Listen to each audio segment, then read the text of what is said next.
Selamat siang semua. Perkenalkan, nama saya Yogi Udika Sirait dari jurusan Teknik Elektro, Prodi Teknologi Rekayasa Elektronika Politeknik Negeri Batam dengan NIM 4242201062 RE pagi 6C. Di sini saya akan membuat video presentasi AAS mata kuliah kecerdasan buatan.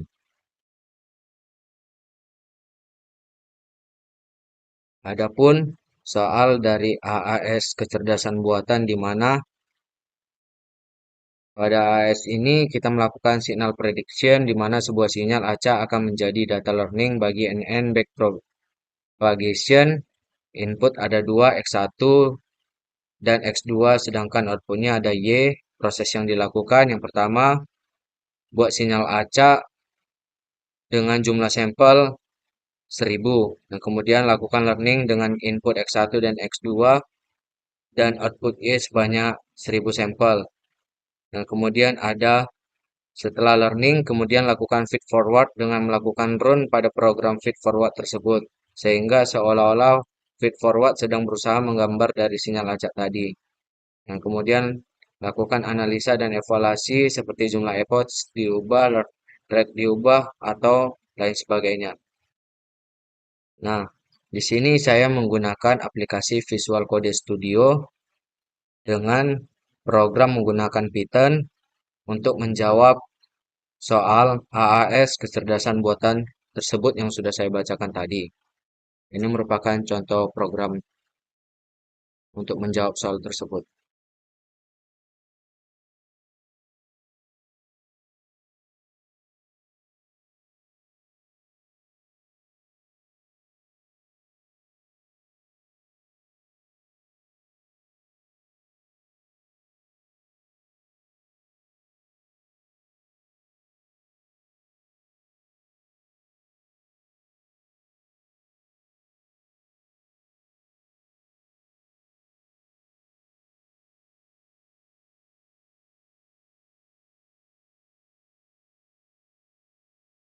Nah, berdasarkan soal, kita lihat di program tadi apakah sudah sesuai dengan perintah di mana sampel N sama dengan 1000, kemudian setiap mahasiswa wajib berbeda sinyal acaknya.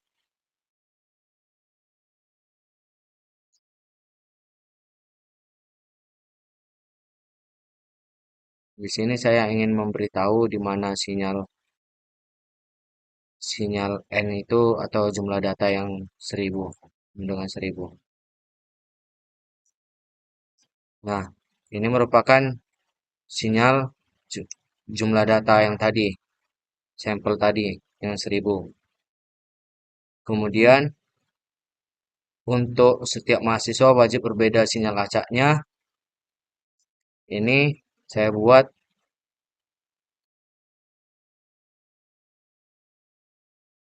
itu sama dengan sheetnya itu 1062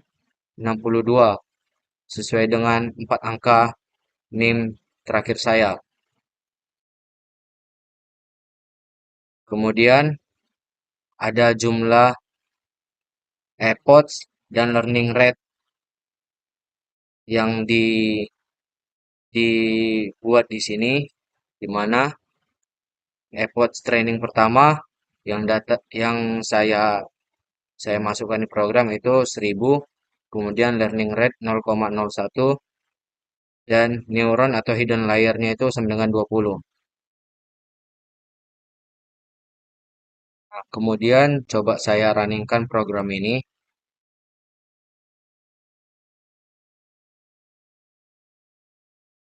Nah, ketika dirunningkan ada GUI yang disuruh untuk kita memasukkan nilai X1, nilai X2, kemudian menghitung nilai prediksi Y, kemudian ada plot sinyal NMSC, kemudian animasi feed forward tadi. Nah, ini kemudian ada retrain model untuk pengujian data tadi, pelatihan modelnya. Nah, ini kenapa langsung muncul 1000, 0,01, 20, dan 1062 tadi? Itu karena udah saya buat komennya di program tersebut. Jadi, ketika kita menjalankan dasar dari nilai ini yang tadi, yang dalam program tadi yang sudah saya kasih tahu.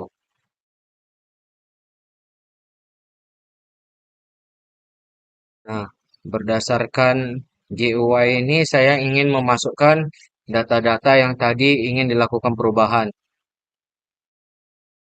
Ini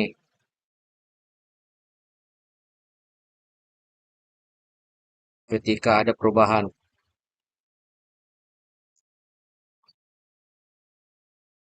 Nah, di sini saya sudah menyiapkan 5 5 ketika ada perubahan. 5 data ketika ada perubahan. Yang pertama, ID yang pertama itu coba kita masukkan 1000, 0,01, 20 sama 1062, di mana X-nya itu 0,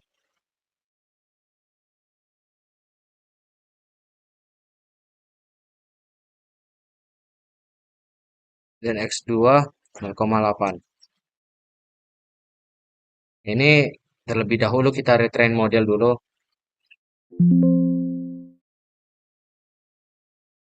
Ketika kita retrain model, baru kita prediksi Y. Kemudian kita pencet plot sinyal dan MSE. Nah, ini muncul dia dari bentuk sinyal X1, X2, dan Y. Kemudian ada sinyal VS prediksi MSE. Kemudian ada loss VS epoch.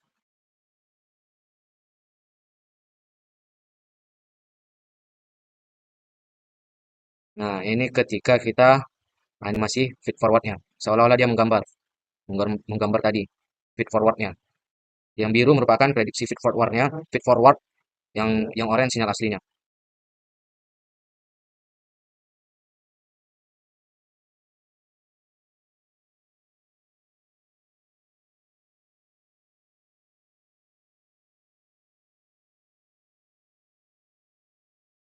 Nampak ada perbedaan dari sinyal asli ke prediksi feed forward.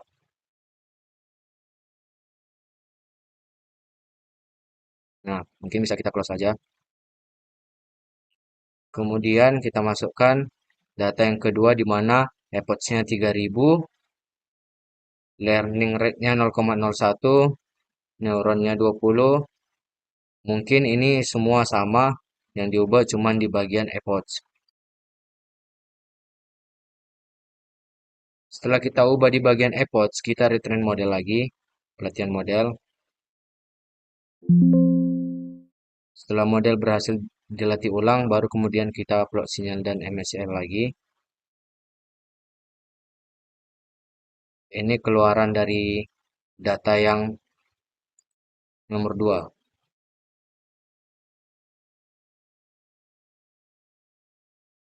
Kemudian kita lakukan animasi feed forwardnya.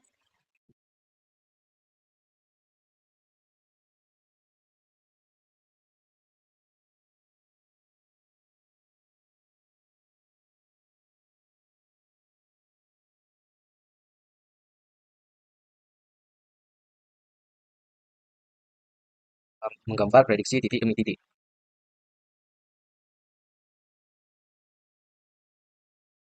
Sesuai dengan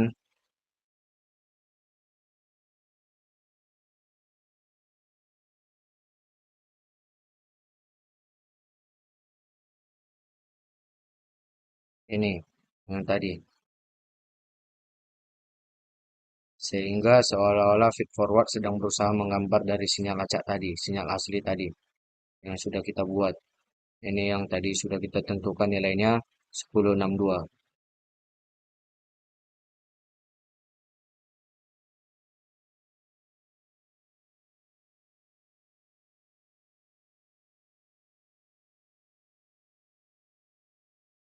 Nah, kemudian kita masukkan data yang ketiga.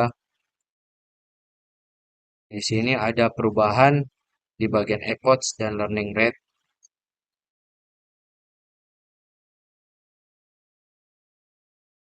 Epoch-nya 5000, learning rate-nya 0,01. Kemudian seed dan X1, X2-nya tidak ada perubahan. Kemudian kita retrain model lagi.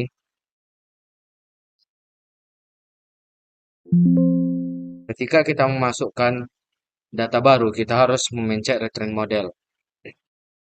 Kemudian kita prediksi lagi, prediksi Y. Kemudian kita plot sinyal lagi. Inilah gambaran dari plot sinyal yang tadi, dari data yang sudah kita input. Kemudian kita animasi feed forward.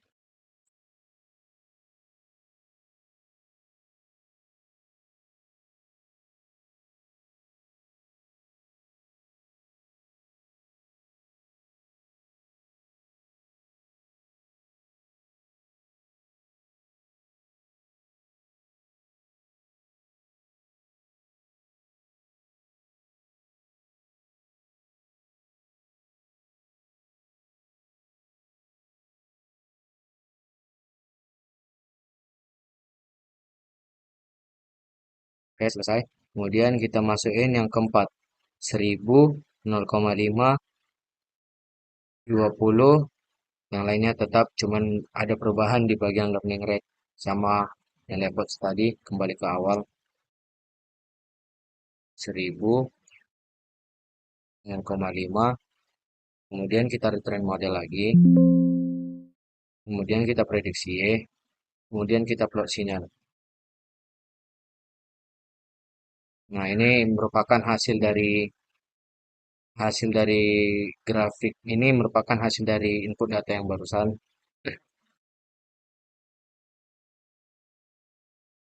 Nah, kemudian kita animasi feed forward. Nanti saya jelasin kenapa dia lurus.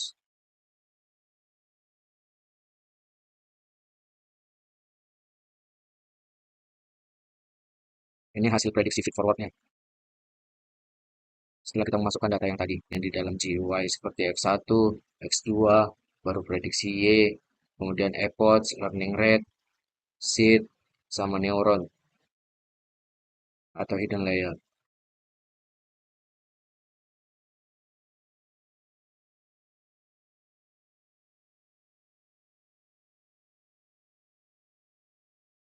Yang terakhir itu 1000, 0,01, baru ada perubahan di bagian neuronnya.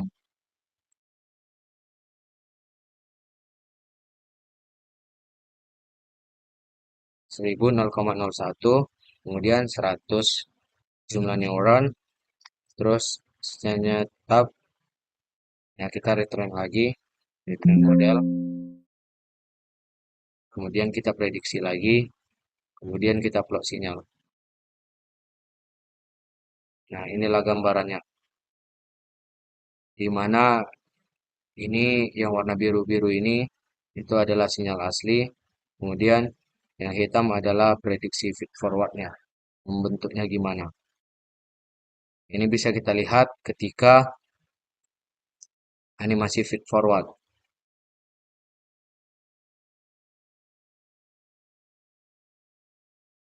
Dia seolah-olah menggambar sinyal feed forward tadi. Ya, mana sih titik demi titiknya dia menggambar. Karena kita sudah masukkan nilai X1, X2, terus kita masukkan nilai epoch-nya, kita masukkan learning rate-nya, baru kita masukkan jumlah neuron dan seed-nya. Inilah hasilnya. Hasil prediksi feed forward dari sinyal asli. Oke. Nah, di sini saya ingin memberitahu kalau misalnya yang sinyal asli itu merupakan original random sinyal X1, X2, sama Y. Grafik ini menunjukkan sinyal acak yang digunakan sebagai data pelatihan untuk neural network tadi. X1 biru dan X2 oranye adalah input acak. Y hijau adalah target output yang ingin dipelajari oleh jaringan.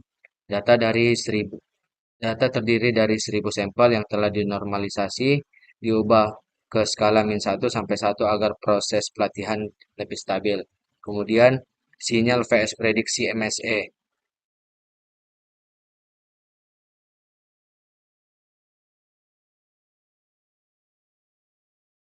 Ini apa sih itu?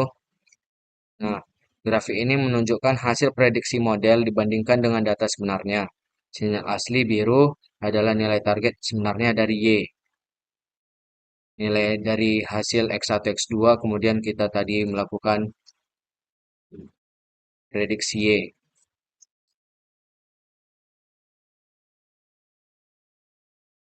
Prediksi feed forward-nya itu berwarna coklat atau oranye adalah output yang diprediksi oleh jaringan setelah proses training. MSE, mean squared error, adalah rata-rata kuadrat dari selisih antara nilai prediksi dan nilai asli. Nilai MSE 0,023072 yang mungkin tadi ada hasilnya menandakan bahwa model sudah cukup baik dan mendekati data target. Semakin kecil MSE, semakin akurat model memprediksi. Nah, kemudian ada loss PS epoch. Ini grafiknya.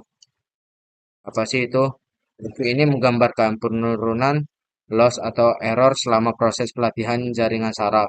Loss menunjukkan seberapa besar kesalahan prediksi yang dibuat oleh model pada setiap iterasi epoch. Epoch adalah jumlah putaran penuh pelatihan terhadap seluruh dataset. Terlihat bahwa loss turun drastis di awal dan mulai stabil mendekati angka kecil, menandakan bahwa model belajar dengan baik dan konvergen, tidak overfitting atau underfitting. Nah, ini saya mengambil dari salah satu contoh yang udah saya training tadi, yang hasilnya mungkin ada teman-teman lihat MSE 0,023072. Nah, baiklah, selanjutnya saya akan menjelaskan sedikit mengenai grafik-grafik yang sudah dikeluarkan melalui data yang sudah diinput. Nah, ini tadi grafik yang pertama, di mana original random sinyalnya X1, X2, dan Y. X1 biru, X2 oranye, dan Y hijau adalah target output. Nah, normalisasi pada data membuat proses pelatihan lebih stabil. Kemudian, sinyal VS prediksi MSE. Prediksi feed forward cukup mendekati sinyal asli dengan MSE yang rendah. Ini menunjukkan bahwa model berhasil belajar dengan baik. Ini berdasarkan nilai yang dilihat dari epoch, mendering rate, kemudian neuron, kemudian seed dan X1, X2-nya. Nah, ini di retrain tadi, yang di retrain, kemudian prediksi Y, kemudian kita plot sinyal. Dia, dia berdasarkan angka yang sudah kita tentukan, dia bisa belajar dengan baik ternyata. Kemudian last phase epoch-nya, last menurun cepat yang menunjukkan bahwa model belajar dengan baik dalam waktu singkat. Kemudian grafik yang kedua, mungkin original random sinyalnya sama, tapi epoch yang lebih besar seperti tadi 3000. Kemudian MSE sedikit lebih tinggi dibandingkan dengan ID yang pertama, namun prediksi masih akurat.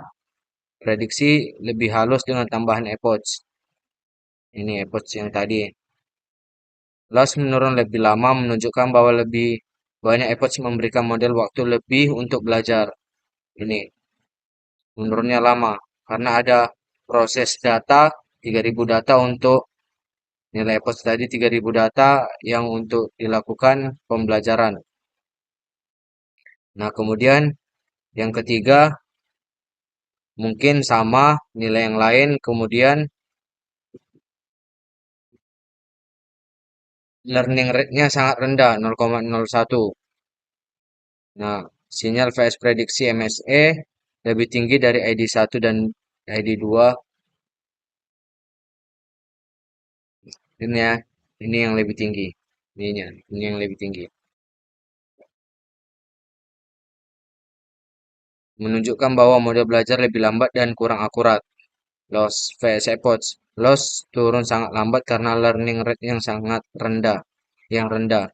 Dibutuhkan lebih banyak epoch untuk mencapai konvergensi tersebut. Jadi kalau learning rate-nya rendah, epoch-nya harus lebih banyak.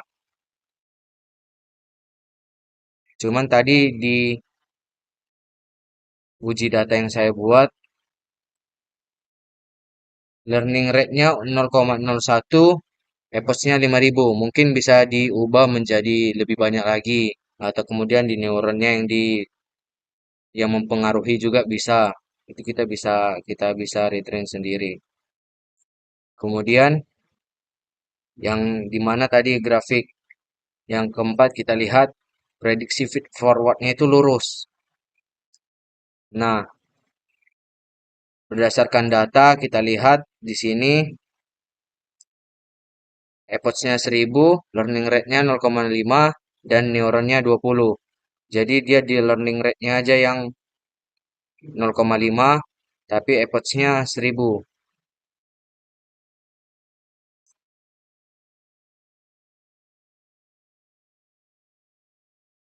Prediksi prediksi sinyal VS prediksi MSE-nya hampir lurus atau mendatar. Model mengalami overshooting menyebabkan prediksi sangat buruk. Mengindikasikan bahwa model mengalami overshooting tadi ini biasanya terjadi karena ketika learning rate terlalu tinggi tapi tidak ada perubahan di bagian epoch maupun neuronnya sehingga tidak bisa mendekati solusi optimal dan malah melewatinya. Loss space epoch loss menurun sangat cepat namun model tidak belajar dengan baik karena learning rate terlalu tinggi. Overshooting menyebabkan loss menjadi tidak stabil.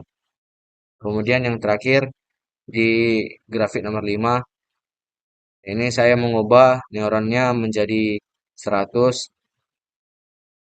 Sinyal phase prediksinya MSL lebih tinggi, tetapi prediksi lebih akurat dibandingkan ID4.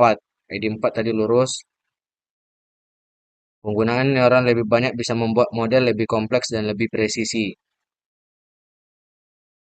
Kemudian loss PS epoch loss menurun dengan cepat, model lebih cepat belajar karena penggunaan neuron yang lebih banyak.